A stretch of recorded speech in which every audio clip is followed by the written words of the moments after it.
See on ka nüüd siin minu metsas, see on täitsa värskelt ära murtud lodev. Seda metsloom ei tee. Ja see inimene ei saa elada ilma, et ta midagi ära ei lõhuks. Siin on veel üks kuusk. See on lihtsalt masendav. See on täiesti kuradi loomuvastane tegevus. Isegi pisikesed puud, näed.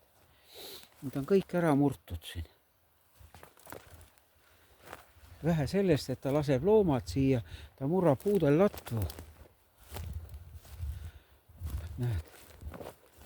Kurat, ma ei teagi, kuhu ma peaksin vaatama. Kõikidel puudel on ladvad, näed. Suured puud on lausa siin maha murtud, et nii kõva mott.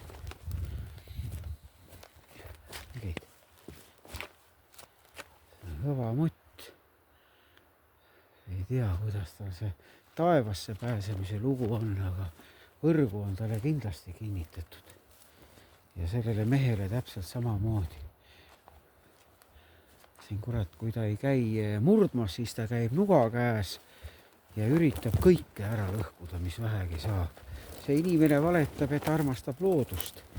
Ta ei tunne ega tea, mis asi see loodus on. Siin on varasemad kuusad, mis on lihtsalt ladvad ära murdnud. Siit on mul ära välja tõmmatud üle 40 istiku, männi istiku, mis ma olen siia kõik istutanud.